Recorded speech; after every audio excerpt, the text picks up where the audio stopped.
Panorama group, जो सोचता है वो करता है। अरे कि लोग क्या बोलेंगे भाई, इनके समय में तो लाठी गुलाबन तेल पिलावन रैली होता था। ये प्रगति यात्रा करते थे। ये लोग तो किस तरह की रैली करते थे पटना में, किसको नहीं मालूम है। मुख्यमंत्री आवास में लोंडा नाच होता था, किसको नहीं मालूम है।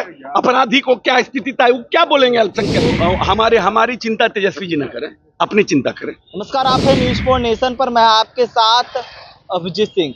संसद में नए विधेयक बिल है वो लाया गया है, जिसमें साफ तौर पर यह बिल है कि अगर 30 दिन तक अंदर मंत्री या विधायक या मुख्यमंत्री रहेंगे जेल में तो उनकी जो सदस्यता है वो चली जाएगी, जिसको लेकर नेता प्रतिपक्ष तेजस्वी यादव ने सीधा सवाल खड़ा करते हुए उन्होंने कहा है कि ये बिल मुख्यमंत्री नीतीश कुमार और चंद्रबाबू नायडू के लिए बिल लाया गया है, जिसको लेकर सवाल किया गया बिहार सरकार के मंत्री अशोक चौधरी से। तो तेजस्वी यादव पर बड़ा बयान देते हुए जा रहे हैं। और वहीं अशोक चौधरी से ये भी पूछा गया कि कांग्रेस के नेता कह रहे हैं कि अगर वो कांग्रेस में नहीं रहते अशोक चौधरी तो वो कहाँ रहते, जिसको लेकर भी क्या कुछ कर रहे हैं अशोक चौधरी, छोड़ जाते हैं उनके पूरे बयानों को। अच्छी बात है ना कि एक बड़ी आबादी हमारे यहाँ अल्पसंख्यक समाज की है, और अगर मुख्यमंत्री जी ने 7,000 प्रति व्यक्ति आय से इसको 66,000 प्रति व्यक्ति आय किए हैं और इसको 1 लाख प्रति व्यक्ति आय करने का मनसा रखते हैं 5 साल के लिए, तो जो बड़ी आबादी अल्पसंख्यकों की है उनके भी राजनीतिक, सामाजिक और आर्थिक विकास की जरूरत है। और आज मदरसा का 100 साल हुआ है।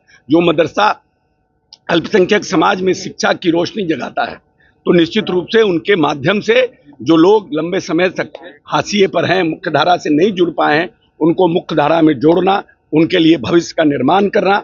ये बिहार 3.5 करोड़ के बजट का बिहार था जब माननीय नेता आए थे। अल्पसंख्यक कल्याण विभाग का बजट मात्र 3.5 करोड़ था और आज नेता ने इसको 1,000 करोड़ का बनाया है। आप इसी से पता कर लीजिए कि कितना गुना बजट का बढ़ोतरी हुआ है। अल्पसंख्यक कल्याण छात्रावास बनाना, अल्पसंख्यक बच्चियों को पढ़ाना, मदरसों में मॉडर्न एजुकेशन देना, कैसे हम सिर्फ अली बेते से बाहर निकलें, जो हमारी धार्मिक जो पुस्तक है उससे बाहर निकले, हम साइंस की पढ़ाई करें, हम कंप्यूटर की पढ़ाई करें, इस पर चिंतन करना, इस पर चिंता व्यक्त करना और उसके साथ अल्पसंख्यक समाज को मुख्य धारा से जोड़ना, तो ये अच्छी बात है। बड़ी कुछ भी करने कुछ फायदा नहीं है। अरे कि लोग क्या बोलेंगे भाई, इनके समय में तो लाठी गुलाबन तेल पिलावन रैली होता था। ये प्रगति यात्रा करते थे। ये लोग तो किस तरह की रैली करते थे पटना में, किसको नहीं मालूम है। मुख्यमंत्री आवास में लोंडा नाच होता था, किसको नहीं मालूम है। अपराधी को क्या स्थिति था, वो क्या बोलेंगे अल्पसंख्यक के लिए। सिर्फ अडवाणी के रथ रोक करके क्या इस मुसलमान के, बिहार के मुसलमानों का दाल भात चल सकता है? उनके बच्चों की पढ़ाई हो सकती है? उनके बच्चे आगे बढ़ सकते हैं? क्या IAS IPS बन सकते हैं?